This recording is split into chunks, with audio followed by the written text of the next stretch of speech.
अभी डाउनलोड करें Nilesh classes app और अपने बोर्ड एग्जाम की अभी से तैयारी शुरू कर दें। यहाँ आपको आपके बोर्ड एग्जाम से रिलेटेड सारी चीजें मिल जाएंगी। तो लिंक इस वीडियो के डिस्क्रिप्शन में है या आप इसे गूगल प्ले स्टोर से भी डाउनलोड कर सकते हैं। हे गाइज, कैसे हो आप लोग? बहुत बहुत स्वागत है आपका नीलेश क्लासेज यूट्यूब चैनल में। गाइज, आज की इस वीडियो में हम देखने वाले हैं क्लास 12 वालों के लिए उनके हिंदी गद्य साहित्य से 30 इंपॉर्टेंट क्वेश्चन। जी गाइज, आप चाहे यूपी बोर्ड से हो, बिहार बोर्ड से, एमपी बोर्ड से, किसी भी बोर्ड से हिंदी मीडियम के स्टूडेंट हो तो आपके लिए ये क्वेश्चन काफी इंपॉर्टेंट होने वाले हैं। तो चलिए आपका टाइम वेस्ट न करते मैं इस वीडियो को शुरू करता हूं। और अगर आप अभी तक हमारे इस चैनल को सब्सक्राइब नहीं किए हैं तो चैनल को सब्सक्राइब कर ले और बेल आइकन को भी दबा ले, जिससे मेरी सारी वीडियो की नोटिफिकेशन आपको मिलती रहे। गाइज देखिए, फाइनली ये जो क्वेश्चन है मैंने ये यूपी बोर्ड की जो ऑफिशियल साइट है, ठीक है, उस पे ये यूपी बोर्ड ने हिंदी की प्रश्नमाला जारी किया था। ठीक है, इसमें कुल 190 प्रश्न है। ठीक है, अगर यूपी बोर्ड के स्टूडेंट अगर आप हो, ठीक है, तो इन 190 प्रश्न को तैयार कर लोगे तो आप लोग के बोर्ड एग्जाम में जो शुरू में 10 नंबर के बहुविकल्पीय प्रश्न आते हैं, ठीक है, इसी में से आएंगे। ठीक है, अलग से नहीं आएंगे। तो मैं एक एक कई पार्ट में इन सारे क्वेश्चन को सॉल्व करा दूंगा। इसमें मैं 30 क्वेश्चन को शामिल किया हूं। ठीक है, और अगर आप किसी अलग बोर्ड से हो, लाइक बिहार बोर्ड या एमपी बोर्ड,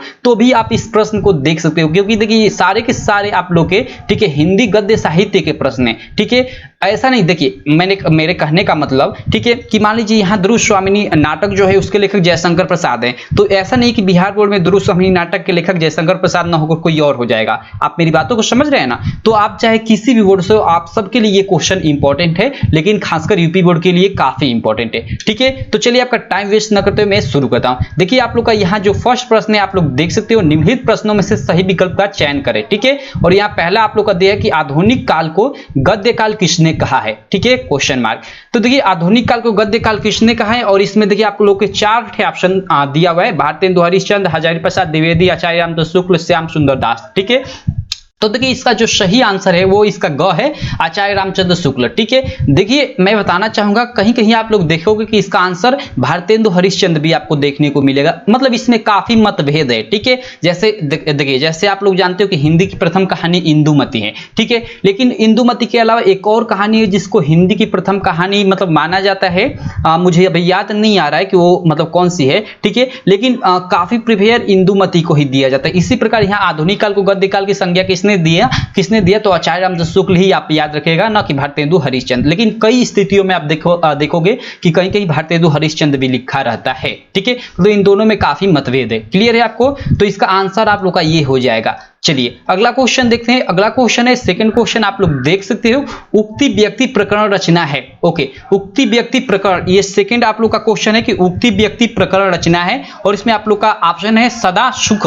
ठीक है, सदा सुख लाल, कवि गंग, दामोदर, ठीक है, दामोदर शर्मा, लल्लू लाल। ओके, आप लोग स्क्रीन पे देख सकते हो, इसका भी जो आंसर है वो ग है, दामोदर शर्मा। ठीक है, सदा सुख लाल, कवि गंग, दामोदर शर्मा, लल्लू लाल। तो इसमें आप लोग का इसका ग ऑप्शन सही है, दामोदर शर्मा। ठीक है, अगला आप लोग प्रश्न देख सकते हो गाइस स्क्रीन पे, तीसरा। ठीक है, कवि वचन सुधा पत्रिका के संपादक है। ठीक है, कवि वचन सुधा पत्रिका के संपादक कौन है? ठीक है, तो देखिए इसका भी आपको ऑप्शन दिया हुआ है, बालकृष्ण भट्ट, भारतेंदु हरिश्चंद्र, प्रताप नारायण मिश्र, श्याम सुंदर दास। ठीक है, तो देखिए कवि वचन सुधा एक काफी प्रसिद्ध पत्रिका है। ठीक है, कई बार आप लोग के बोर्ड एग्जाम में आ भी चुका है। ठीक है, इसके लेखक जो है वो है भारतेंदु हरिश्चंद्र।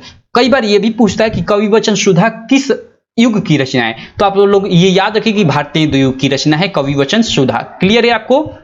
चलिए अगले प्रश्न पे चलते हैं। अगला प्रश्न आप लोग स्क्रीन पे देख सकते हो, चौथा प्रश्न है। चौथा प्रश्न क्या है कि फोर्ट विलियम कॉलेज की स्थापना हुई। ठीक है, चौथा प्रश्न आप लोग का है कि फोर्ट विलियम कॉलेज की स्थापना हुई। तो देखिए फोर्ट विलियम कॉलेज की स्थापना 1800 ईस्वी में हुई। ठीक है, आप लोग ये याद रखिएगा कि जो फोर्ट विलियम कॉलेज है उसकी स्थापना जो है 1800 ईस्वी में हुई। देखिए इन सारी चीजों का सॉल्यूशन जितने भी मेरे पेड मेंबर है, यानी जिन्होंने मेरा कोर्स बाई किया हुआ है, ठीक है, उनको हमारी एप्लीकेशन पे ये सारी चीजों का, ठीक है, जितने भी आप लोग के ऑब्जेक्टिव क्वेश्चन है उनका सॉल्यूशन मैं 1 महीने पहले का ही डाल चुका हूं। ठीक है, तो आप लोग वहां से भी जाकर पढ़ सकते हो। ठीक है, और अगर आप अभी तक हमारा कोर्स बाई नहीं किए हो और करना चाहते हो तो मैं आपको बताना चाहूंगा कि मात्र 499 रुपए में आप बाई कर सकते हो। पूरे साल के लिए मात्र 499 रुपए फीस है, जिसमें आपको सारे सब्जेक्ट है, जी हाँ, जिसमें आपको सारे सब्जेक्ट है, physics, chemistry, Hindi, English, math, सारे सब्जेक्ट के hand written notes best quality में मिल जाएंगे। वैसा नोट्स मैं गारंटी देता हूं पूरे यूट्यूब पे नहीं मिलेगा। तो अगर अगर आप बाई करना चाहते हो तो आप हमारी एप्लीकेशन रिलेज क्लासेस से बाई कर सकते हैं, लिंक इस वीडियो के डिस्क्रिप्शन में। जी हाँ गाइज,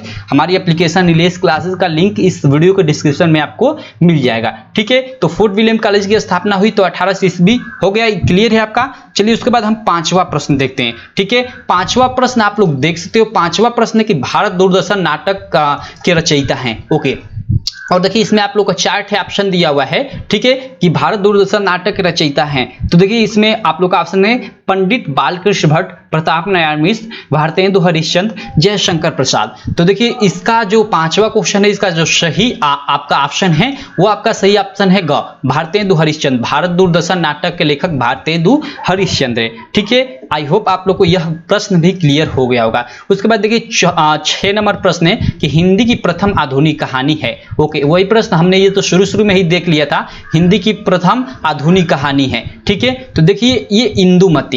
ठीक है, इसका सही आंसर है 6वें प्रश्न का इंदुमती। देखिए यहाँ पे आ गया रानी केतकी की कहानी, शायद इसी के बीच और इसी के बीच मतभेद है कि रानी केतकी की कहानी फर्स्ट है कि इंदुमती। लेकिन देखिए ज्यादा प्रिफेयर इंदुमती को ही दिया जाता है और इंदुमती की मतलब इंदुमती को ही हिंदी की प्रथम कहानी माना जाता है। तो आप इसे ही याद रखिएगा, कोई दिक्कत नहीं। लेकिन कई स्थितियों में आप मतलब काफी जगह देखोगे कहीं कहीं रानी केतकी की कहानी भी लिखा रहता है। ठीक है, तो मान लीजिए अगर इंदुमती यहाँ ऑप्शन हटकर कोई और रहता, ठीक है, तो आपका सही ऑप्शन रानी केतकी की कहानी ही होता। आपको बात को मतलब आई होप मेरी बात को आप समझ रहे होंगे, क्योंकि इन दोनों में मतभेद है कि रानी केतकी की कहानी की इंदुमती कौन प्रथम कहानी है। लेकिन ज्यादा प्रेफर इसी को दिया जाता है, इसीलिए इसको ही हिंदी की प्रथम कहानी माना जाता है। क्लियर है आपको? चलिए आगे चलते हैं। अगला हम लोग का 7वां प्रश्न आप लोग देख सकते हो। 7वां प्रश्न आप लोग के सामने है स्क्रीन पे। ठीक है, 7 प्रश्न आप लोग देख सकते हो। 7 नंबर, महावीर प्रसाद द्विवेदी ने क्या किया। ओके, 7वां प्रश्न है कि महावीर प्रसाद द्विवेदी ने क्या किया। आप लोग का ऑप्शन है कि साहित्य के इतिहास लेखन का कार्य किया, कवि वचन सुधा का संपादन किया। ठीक है, उसके बाद देखिए ब्रज भाषा का प्रयोग किया, भाषा परिमार्जन। तो देखिए महावीर प्रसाद द्विवेदी जी को भाषा परिमार्जन में मतलब ज्यादा मतलब इनका प्रेफर है। ठीक है, तो इसका जो सही ऑप्शन है 7वें प्रश्न का वो है भाषा परिमार्जन। क्लियर है आपको? तो आप लोग याद रखिएगा महावीर प्रसाद द्विवेदी ने क्या किया, तो भाषा परिमार्जन मतलब इन्होंने मतलब कई ग्रंथों की मतलब जो रचना थी उनको मतलब दूसरे भाषाओं में परिवर्तित किया। ठीक है, उसी को हम भाषा परिमार्जन कहते हैं। ठीक है, तो इसी के काम इन्होंने ज्यादा किए। तो 7वां जो आप लोग का प्रश्न है उसका ये ठीक है, ये आप लोग का ऑप्शन सही है, ऑप्शन 4 नंबर सही है। क्लियर है आपको? उसके बाद चलिए 8वें प्रश्न पे चलते हैं। 8वां प्रश्न है आप लोग का क्षयवादी युग की समय सीमा है। ओके गाइज, क्षयवादी 8वां प्रश्न क्या है कि क्षयवादी युग की समय सीमा है। आप लोग का इसमें ऑप्शन दिया हुआ है 1900 ईस्वी से 1918 ईस्वी तक, 1918 से 1938 ईस्वी तक, उसके बाद है 1938 ईस्वी से अब तक। ठीक है, 1938 से अब तक तो ये तो आधुनिक हो जाएगा। ठीक है, उसके बाद है 1968 से 1900 ईस्वी तक। ठीक है, देखिए इसमें आप लोग का कई ऑप्शन दिया हुआ है, लेकिन इसमें जो सही आप लोग का आंसर है 8वें प्रश्न का वो है ये ख। ठीक है, 1918 ईस्वी से 1938 ईस्वी को ही क्षयवादी युग माना जाता है। ठीक है, क्षयवादी युग। और क्षयवादी युग के एक प्रसिद्ध कवि आप बता सकते हो? कमेंट करो कौन है। तो मतलब कई सारे आपके मतलब हैं क्षयवादी युग के, लेकिन जो प्रसिद्ध है वो है जयशंकर प्रसाद। जयशंकर प्रसाद मतलब ये क्षयवाद के एक स्तंभ कवि माने जाते हैं। ठीक है, आई होप आप लोग को क्लियर हो गया होगा। चलिए उसके बाद हम 9वें प्रश्न पे चलते हैं। 9वां प्रश्न प्रेमचंद की रचना है, आप लोग देख सकते हो प्रेमचंद की रचना है। क्लियर है आपको? देखिए प्रेमचंद की, और इसमें आप लोग का आपको ऑप्शन दिया हुआ है कि ध्रुव स्वामिनी। ध्रुव स्वामिनी तो अभी मैंने ऊपर बताया कि जयशंकर प्रसाद जी का प्रसिद्ध नाटक है। उसके बाद प्रतिशोध है, कंकाल है, गोदान है। ठीक है, तो देखिए आप लोग का ये ध्रुव स्वामिनी और कंकाल ये तो दोनों आप लोग का जयशंकर प्रसाद जी की रचना है। ठीक है, प्रतिशोध मुझे पता नहीं, लेकिन ये गोदान जो है प्रेमचंद की रचना है। ठीक है, गोदान किसकी रचना है? प्रेमचंद की। तो आप इसका मतलब ये सही आंसर हो जाएगा। ठीक है, प्रेमचंद की रचना गोदान है, इसका ऑप्शन चौथा सही है। क्लियर है? उसके बाद चलिए 10वें प्रश्न पे चलते हैं। 10वां प्रश्न हिंदी के प्रथम एकांकी है। ठीक है, देखिए 10वां आप लोग का प्रश्न आप स्क्रीन पे देख सकते हो, हिंदी की प्रथम एकांकी। ठीक है, तो देखिए हिंदी की जो प्रथम एकांकी है वो है एक घूंट। ठीक है, आप लोग कहीं कहीं पढ़ोगे एक घूंट मतलब नाटक भी, मतलब नाटक के अंतर्गत भी आता है, लेकिन एकांकी के अंतर्गत भी आता है। ठीक है, तो आप लोग याद रखिए कि हिंदी की प्रथम एकांकी है एक घूंट। ठीक है, आई होप आप लोग को सारी चीजें क्लियर। इसमें भी काफी मतभेद है, एक घुट और एकांकी एक है, तो उन दोनों के बीच काफी मतभेद है, लेकिन ज्यादा प्रिफेयर इसी को दिया जाता है, एक घुट को, इसीलिए इसी को माना जाता है। तो आप लोग याद रखें कि हिंदी की जो प्रथम कहानी है वो है एक घूंट। क्लियर है आपको? चलिए 11वें प्रश्न पे चलते हैं। 11 नंबर प्रश्न आप लोग देख सकते हो, हिंदी का प्रथम मौलिक उपन्यास है। ठीक है, हिंदी का प्रथम मौलिक उपन्यास आप लोग का इसमें जो ऑप्शन है आप लोग देख सकते हो, चंद्रकांता, परीक्षा गुरु, नूतन ब्रह्मचारी, तितली। ठीक है, तो देखिए हिंदी का जो प्रथम मौलिक उपन्यास है वो है आप लोग का परीक्षा गुरु। आप लोग ये याद रखिएगा कि हिंदी का जो प्रथम उपन्यास है वो है परीक्षा गुरु, और हमने अभी ऊपर देखा कि हिंदी की प्रथम कहानी कौन थी, तो वो थी इंदुमती। क्लियर है आपको सारी चीजें?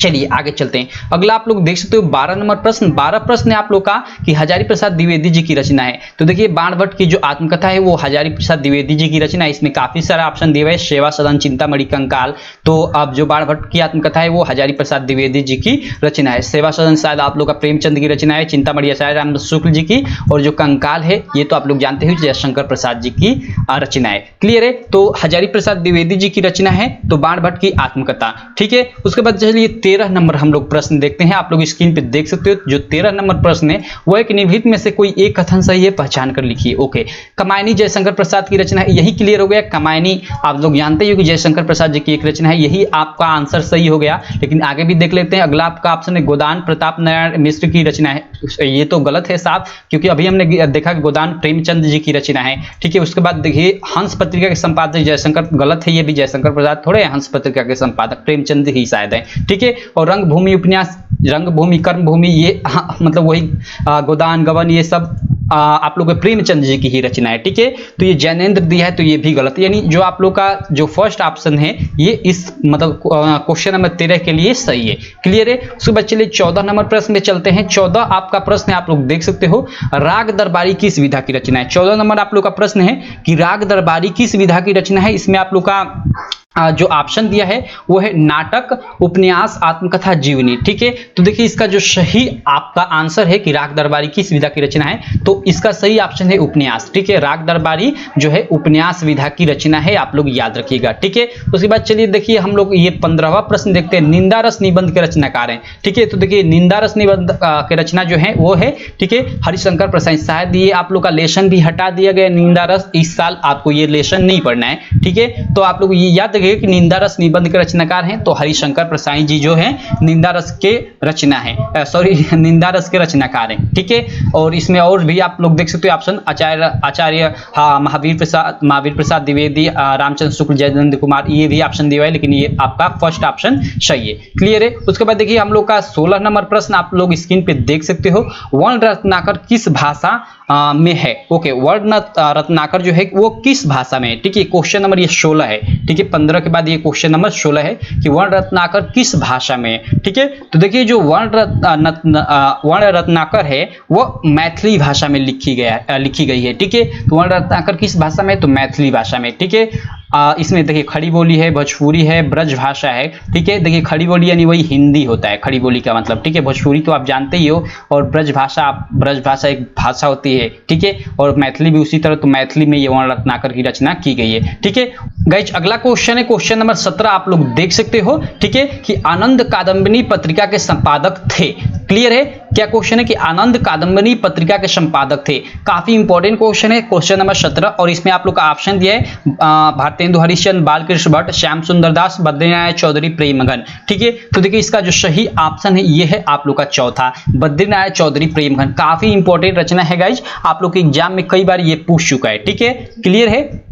तो आप लोग याद रखिए कि आनंद कादम्बिनी पत्रिका के संपादक बद्रीनारायण चौधरी प्रेमघन है। क्लियर है आपको? तो 17 नंबर क्वेश्चन आप लोग को क्लियर। चलिए अगले क्वेश्चन पे चलते हैं। अगला क्वेश्चन 18 नंबर आप लोग देख सकते हो, रेखाचित्र पर आधारित रचना है। ओके, रेखाचित्र पर आधारित रचना है, क्वेश्चन नंबर 18 है। ठीक है, और इसमें आप लोग का ऑप्शन दिया मुद्रा राक्षस, उसके बाद दिया है साहित्यालोचन, अतीत के चलचित्र, क्या भूलू किया याद करूं। ठीक है, तो देखिए जो रेखाचित्र पर आधारित रचना है वो अतीत के चलचित्र, इसी तरह आप लोगों को दिखाई दे रहा है। ठीक है, अतीत के चलचित्र शायद महादेवी वर्मा जी ने लिखा है। ठीक है, रेखाचित्र विधा की रचना है। ठीक है, आई होप आप लोगों को क्लियर हो गया होगा। चलिए 18 नंबर आप लोग को प्रश्न क्लियर, रेखाचित्र पर आधारित रचना है तो अतीत के चलचित्र। क्लियर है? इसका आप लोग का ये तीसरा ऑप्शन सही है। उसके बाद देखिए 19 नंबर देखते हैं, परख सुनीता एवं सुखदा जैसे सुप्रसिद्ध उपन्यासों की रचना किसके द्वारा की गई है? ओके, परख सुनीता सुखदा जैसे सुप्रसिद्ध उपन्यासों की रचना किसके द्वारा की गई है? ठीक है, ये आप लोग का 19 नंबर प्रश्न है कि परख सुनीता एवं सुखदा जैसे सुप्रसिद्ध उपन्यासों की रचना किसके द्वारा की गई है? ठीक है, ऑप्शन है श्रीलाल शुक्ल द्वारा, ठीक है, जैनेन्द्र कुमार द्वारा, प्रेमचंद द्वारा, धर्मवीर भारती द्वारा। ठीक है, तो इसका जो सही आपका आंसर है, ये आप लोग देख सकते हो, आपका ये चार्ट है, आपका ऑप्शन दिया हुआ है, तो इसमें से जो सही आपका आंसर है वो है ये सेकंड, जैनेन्द्र कुमार द्वारा। ठीक है, परख सुनीता एवं सुखदा जैसे सुप्रसिद्ध जो उपन्यास है उसके लेखक है जैनेन्द्र कुमार। क्लियर है आपको? उसके बाद देखिए आप लोग का 20 नंबर प्रश्न है, क्षण बोले कण मुस्काए। ठीक है, निबंध के रचयिता हैं। ठीक है, काफी इंपॉर्टेंट है। ठीक है, क्षण बोले कण मुस्काए निबंध के रचयिता है, ये प्रश्न है। तो देखिए जो इसका सही आप लोग का मतलब सही नहीं, पहले ऑप्शन देख लेते हैं। फर्स्ट ऑप्शन है कन्हैयालाल मिश्र प्रभाकर, उसके बाद है आचार्य हजारी प्रसाद द्विवेदी, उसके बाद विद्यानिवास मिश्र, उसके बाद रामचंद्र शुक्ल। तो इसका जो सही आंसर है, ठीक है, आप लोग देख सकते हो, आप लोग का ये ऑप्शन है कन्हैयालाल मिश्र प्रभाकर, ठीक है, आचार्य हजारी प्रसाद द्विवेदी, विद्यानिवास मिश्र, रामचंद्र शुक्ल। तो इन चारों में से जो इसका सही आंसर है वो है फर्स्ट, कन्हैयालाल मिश्र प्रभाकर। क्लियर है आपको? तो क्षण बोले कण मुस्काए निबंध के रचयिता कन्हैयालाल मिश्र प्रभाकर है। ठीक है, तो आई होप आप लोग को ये 20 क्वेश्चन एकदम अच्छे से आप लोगों को क्लियर हो गया होगा। ठीक है, चलिए 21वें क्वेश्चन पे चलते हैं। 21वां क्वेश्चन आप स्क्रीन पे देख सकते हो कि कबीर आलोचना ग्रंथ है। क्या है? 21 नंबर आप लोग का क्वेश्चन है कि कबीर आलोचना ग्रंथ है, ठीक है, किसका है? ठीक है, आप लोग का ऑप्शन दिया है रामचंद्र शुक्ल, हजारी प्रसाद द्विवेदी, राम कुमार वर्मा, प्रेमचंद। ठीक है, तो जो क्वेश्चन नंबर 21 है उसका सही आप लोग का आंसर है ख। ठीक है, ठीक है दोस्तों, हजारी प्रसाद द्विवेदी। ठीक है, कबीर आलोचना ग्रंथ है। ठीक है, तो हजारी प्रसाद द्विवेदी जी का आप लोग याद रखिएगा। जो क्वेश्चन नंबर 21 है उसका सही ऑप्शन सेकंड है, हजारी प्रसाद द्विवेदी। क्लियर है आपको? उसके बाद देखिए 22 नंबर प्रश्न के बाणभट्ट की आत्मकथा के लेखक हैं। ठीक है, 22 नंबर प्रश्न आप लोग देख सकते हो, ठीक है, स्क्रीन पे कि बाणभट्ट की आत्मकथा के लेखक हैं। ठीक है, इसमें आपका ऑप्शन दिया है श्याम सुंदर दास, हजारी प्रसाद द्विवेदी, मोहन राकेश, हरिशंकर प्रसाई। ठीक है, तो देखिए इन चारों में जो आपका सही आपका आंसर है बाणभट्ट की आत्मकथा। ठीक है, तो देखिए बाणभट्ट की आत्मकथा के लेखक में बता दूं कि हजारी प्रसाद द्विवेदी जी हैं। ठीक है, तो बाणभट्ट की आत्मकथा के लेखक कौन है? हजारी प्रसाद द्विवेदी, ये आप लोग याद रखिएगा। क्लियर है आपको? चलिए उसके बाद देखिए काफी ये मतलब इंपॉर्टेंट ये भी क्वेश्चन है 23 नंबर, कई बार आप लोग के एग्जाम में आ चुका है। कुटज निबंध के रचनाकार हैं। ठीक है, सेम वही हजारी प्रसाद द्विवेदी जी ही कुटज निबंध के रचनाकार हैं। ये काफी मतलब इंपॉर्टेंट है, कभी कभी ये भी पूछ देता है, ठीक है, कि कुटज किस विधा की रचना है? तो आप लोग याद रखिएगा कुटज निबंध विधा की रचना है जिसके लेखक हजारी प्रसाद द्विवेदी जी हैं। क्लियर है आपको? चलिए अगला क्वेश्चन देखते हैं। अगला क्वेश्चन आप लोग देख सकते हो, क्वेश्चन नंबर 24 क्या है कि अशोक के फूल, काफी ये भी मतलब प्रसिद्ध रचना है कि अशोक के फूल रचनाकार हैं। ठीक है, अशोक के फूल के रचनाकार हैं। ठीक है, तो हजारी प्रसाद द्विवेदी, सेम वही अशोक के फूल के लेखक कौन है? तो हजारी प्रसाद द्विवेदी जी। क्लियर है आपको? चलिए उसके बाद 24 के बाद हम 25 नंबर प्रश्न पे चलते हैं। आलोक पर्व किस लेखक की कृति है? ओके, काफी ये भी अच्छा क्वेश्चन है 25 नंबर। ठीक है, कि आलोक पर्व 25 नंबर क्या है? आलोक पर्व किस लेखक की कृति है? और इसमें आप लोग ऑप्शन दिया है गुलाब राय, हजारी प्रसाद द्विवेदी, जयशंकर प्रसाद, रामवृक्ष बेनीपुरी। ठीक है, तो देखिए इसका जो सही आप लोग का आंसर है, ठीक है, इन चारों प्रश्न चारों ऑप्शन में वो है सेकंड। ठीक है, हजारी प्रसाद द्विवेदी, आलोक पर्व के लेखक हजारी प्रसाद द्विवेदी जी हैं। ठीक है, इनकी ही ये कृति है आलोक पर्व।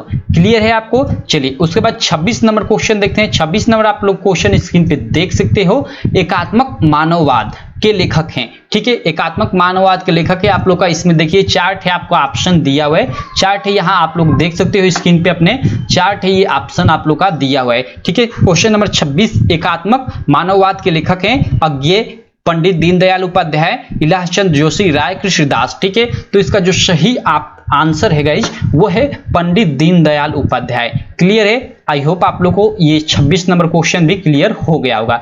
ठीक है, चलिए अब अगले क्वेश्चन पे चलते हैं। क्वेश्चन नंबर 27 देखिए, ये काफी अच्छा प्रश्न है कि माता, ठीक है, माता भूमि पुत्रो अहम पृथ्व्या किस पाठ से लिया गया है? तो देखिए आप लोग जो आप लोग का फर्स्ट लेसन है, ठीक है, आप लोग जो क्लास 12 का यूपी बोर्ड का जो फर्स्ट लेसन है जो वासुदेव सर अग्रवाल जी द्वारा लिखा गया राष्ट्र का स्वरूप, उसी में ये लाइन आपको देखने को मिलेगी कि माता भूमि पुत्रो अहम पृथ्व्या। ठीक है, उसमें ये लाइन देखने को मिलेगी। तो ये पूछ रहा है 27 नंबर की माता भूमि पुत्रो हम पृथ्वी किस पाठ से लिया गया। तो ये मतलब देखिए इसमें आप लोग का पाठ का नाम नहीं दिया है, ठीक है, लेखक का नाम दिया। तो चलिए मान लेते हैं यही आपका ऑप्शन सही है। आपका किस पाठ से लिया गया, तो आपको ऑप्शन में तो आपको पाठ का नाम न देना चाहिए, लेकिन देखिए पाठ का नाम नहीं दिया, लेखक का नाम दिया। तो चलिए लेखक पे ही मार लेते हैं। ये वासुदेव शरण अग्रवाल जी द्वारा लिखा गया है राष्ट्र का स्वरूप, उसी में ये लाइनें हैं। क्लियर है आपका? आई होप आप लोगों को ये 27 नंबर प्रश्न भी क्लियर हो गया होगा। ठीक है, चलिए उसके बाद चलते हैं 28 नंबर प्रश्न पे। 28वां प्रश्न आप लोग स्क्रीन पे देख सकते हो। भारतीय युग, देखिए यज्ञ लिख दिया है। ठीक है, चलिए कोई दिक्कत नहीं, वो थोड़ा हो जाता है मिस्टेक टाइपिंग करने में। ठीक है, भारतीय युग के निबंधकार हैं। ठीक है, भारतीय युग के निबंधकार है। ये आप लोग का 28 नंबर प्रश्न है। इसमें आपका ऑप्शन है किशोरीलाल गोस्वामी, प्रताप नारायण मिश्र, जैनेन्द्र कुमार, धर्मवीर भारती। ठीक है, तो देखिए आप लोग का ये चार्ट ऑप्शन है, इसमें से जो सही आपका आंसर है वो है प्रताप नारायण मिश्र। ठीक है, भारतीय युग के निबंधकार है कौन है? प्रताप नारायण मिश्र। क्लियर है आपको? चलिए उसके बाद 29 नंबर प्रश्न है कलम का सिपाही के रचनाकार है। ये तो मैं कई बार बता चुका हूं, और जो हम लोग का मतलब ऐप है नीलेश क्लास है, उसमें टेस्ट में भी मैंने यह प्रश्न डाला था, कलम का सिपाही के रचनाकार। तो ये सब लोग जानते हो कि अमृत राय जो है कलम के सिपाही के रचनाकार हैं। ठीक है, तो 29 नंबर प्रश्न भी क्लियर। उसके बाद देखिए आप लोग का 30 नंबर प्रश्न है, आप लोग स्क्रीन पे देख सकते हो, सज्जन कल्याणी परिणय अजातशत्रु। ठीक है, सज्जन कल्याणी परिणय अजातशत्रु नाटक है। क्लियर है? आपके ये 3 नाटक है, सज्जन, कल्याणी परिणय और अजातशत्रु नाटक है। किसका है? तो देखिए राजकुमार वर्मा, जयशंकर प्रसाद, लक्ष्मी नारायण मिश्र, हरिकृष्ण प्रेमी। ठीक है, इन चारों में से जो सही ऑप्शन है वो है जयशंकर प्रसाद। देखिए आप इन दोनों का नाम नहीं सुने होंगे, सज्जन और कल्याणी परिणय जो है इसका आप नाम नहीं सुने होंगे। ठीक है, सज्जन और कल्याणी परिणय का आप नाम नहीं सुने होंगे, लेकिन अजातशत्रु का आप नाम सुने होंगे, तो यहीं से आप पकड़ लेंगे। ठीक है, क्योंकि अजातशत्रु मतलब इस लाइन में है, तो ये हो सकता है इन दोनों के भी मतलब जो ये दोनों नाटक है वो भी जयशंकर प्रसाद के भी है, मतलब आपको ये याद नहीं है दोनों। ठीक है, और इसका ये मालूम है तो आप पकड़ सकते हो कि जयशंकर प्रसाद। ठीक है, तो ये जो तीनों ये नाटक है ये जयशंकर प्रसाद जी के हैं। क्लियर है आपको? तो इस तरह हमने 30 प्रश्न आप लोग के करवा दिए, ये 30 बहुविकल्पी प्रश्न। अगले लेक्चर में, ठीक है, अगले वीडियो में हम आगे के प्रश्न करेंगे। ठीक है, आई होप यहाँ तक आपको सारी चीजें क्लियर हो गई होंगी। ठीक है, और अगर आप हमारे कोर्स बाय किए हुए हैं तो आगे के प्रश्न ये जितनी भी चीजें हैं हमने पूरी की पूरी सारी ये चीजें जितना भी ये है, मतलब इसको हमने सॉल्व 1-2 महीने पहले जब आप लोग का ये मॉडल पेपर जारी हुआ था तभी का हमने सॉल्व कर एप्लीकेशन पे डाल दिया है। तो आप कोर्स अभी तक बाय नहीं किए तो आप कर लीजिए, उसमें आपको काफी सारी मतलब चीजें मिलेंगी, काफी आपको हेल्प मिलेगा। ठीक है, तो बस इस वीडियो में इतना ही, मिलते हैं अगले वीडियो में। Thank you.